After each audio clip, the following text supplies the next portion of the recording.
ఓం శ్రీరామచంద్రాయ నమః. శ్రీమద్ రామాయణము బాలకాండలో 33వ సర్గ. బ్రహ్మదత్తుడి కథ.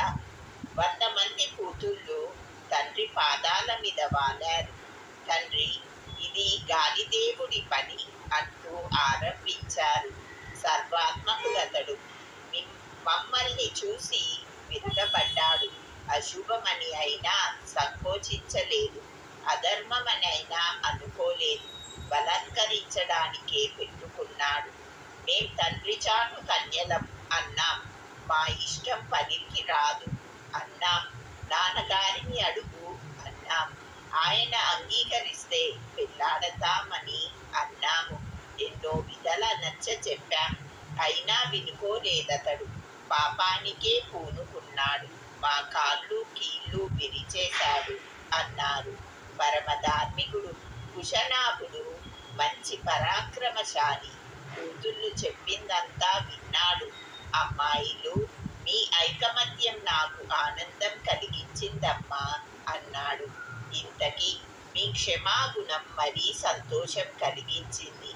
ఓర్పు కలవాళ్ళు తమకి ఎవరు ఏ అపకారం చేసినా క్షమిస్తారు. ఇప్పుడు నిజంగా ఎంతో గొప్ప పని చేశారు మీరు. నా కులానికే వన్న తెచ్చారు. స్త్రీలకైనా పురుషులకైనా ఓర్పు అలంకారం కదా. ఆలోచిస్తే ఓర్చుకోవడం దుష్కరమైన విషయమే.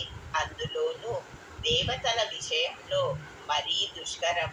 ఇక మీ 100 మందికి ఇలాంటి ఓర్పు కలగడం నిజంగా ఎంతైనా దుష్కరమే. విన్నారా? క్షమే దానం, క్షమే యజ్ఞం, క్షమే సత్యం, క్షమే కీర్తి, క్షమే ధర్మం. జగత్తంతా క్షమతోనే ఉంది అన్నాడు. తర్వాత కూతుళ్ళ పెళ్లి విషయం మంత్రులతో ఆలోచించాడతడు. ఇది ఇలా ఉండగా చూలి అని ఒక ముని తపస్సు చేస్తూ ఉండేవాడు. అస్కలిత వీర్యుడతడు. తపశ్శాలి, శుభాచారుడు. ఉర్మిళా కూతురు సోమద అని ఒక గంధర్వ స్త్రీ అతన్ని సేవిస్తూ ఉండేది. సోమద ధార్మికురాలు. చూలి మునికి నమస్కరిస్తూ అన్ని విధాలా అతడి శుశ్రూష చేస్తూ ఉండేది. కొన్నాళ్ళు గడిచింది. చూలి ఎంతో సంతోషించాడు. కాలము కూడి వచ్చింది. సోమద, నేను సంతోషించాను. నీకు శుభం కలుగుతుంది. ఏం కావాలో అడుగు అన్నాడు. అరిచేతిలో స్వర్గం ఒరిగినట్టయింది సోమదకి. ధార్మికుడా, మధురంగా అందుకుందామే. బ్రహ్మ వర్చస్సుతో వెలిగిపోతున్నావు నువ్వు. బ్రహ్మదేవుడంత వాడివి, మహాతపశ్శాలివి. బ్రాహ్మణ తపస్సు కలిగిన కుమారుడు కావాలని ఉంది నాకు. భర్త లేని దాన్ని. నేను ఎవరినీ పెళ్ళాడలేదు. నిన్ను శరణు వేడుతున్నాను.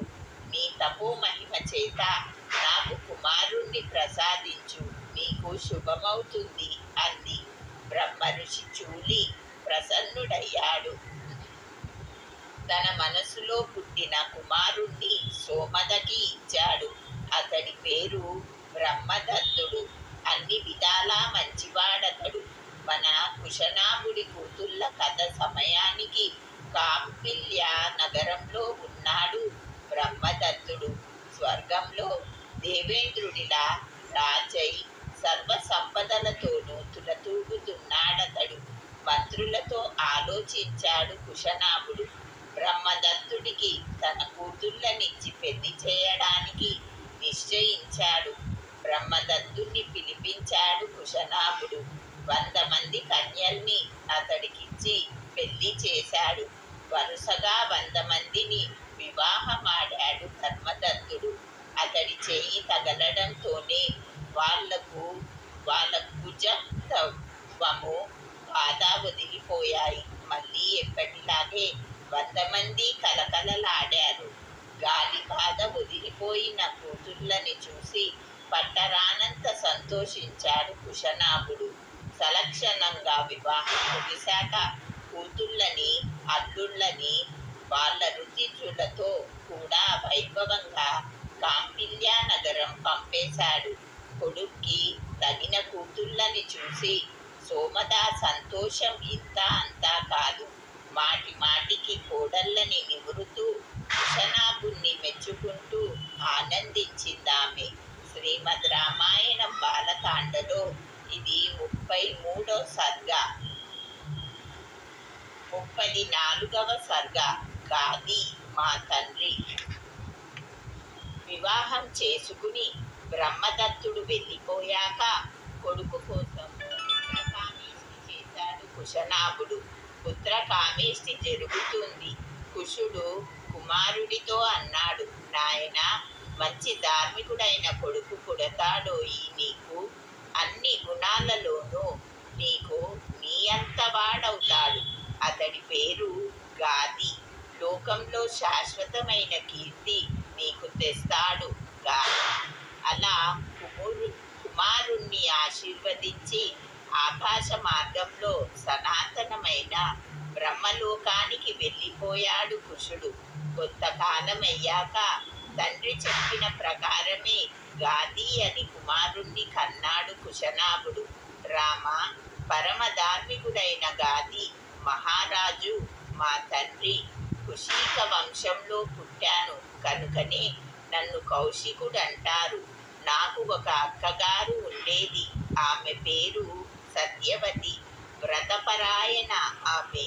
రుచికుడని ఒక ఋషిని పెళ్లాడిందామె. పెనిమిటికి అనువర్తిగా ఉండి స్వాదేహంతో స్వర్గానికి వెళ్ళింది. కౌశిక అని ఒక మహానదిగా మారింది. లోకానికి ఐహికము ఆముష్మికము ప్రసాదించడానికి దివ్యమైన పుణ్యోదకంతో రమ్యంగా హిమవంతుణ్ణి ఆశ్రయించింది. అందుకనే మా అక్క మీద స్నేహం చేత నేను హిమాలయ పర్వతం దగ్గర కౌశికీ నది ఒడ్డున హాయిగా ఉంటున్నాను. సత్యవతి సత్యము ధర్మము కలిగిన పరిశుద్ధురాలు, పతివ్రత, పూజ్యురాలు. కౌశికీ పేర నదులన్నిటిలోకి పేరు పడిందామె. యజ్ఞం కోసం కౌశికీ నది వదిలి సిద్ధాశ్రమానికి వచ్చాను.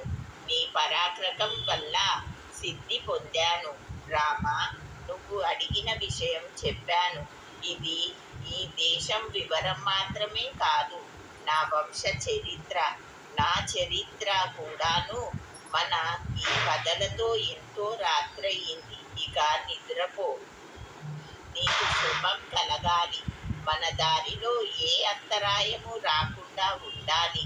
చెట్లన్నీ నిశ్శబ్దంగా ఉన్నాయి. పిట్టైనా కదలడం లేదు. మృగాలన్నీ నిద్రపోతున్నాయి. దిక్కులు చీకట్లు కమ్మాయి.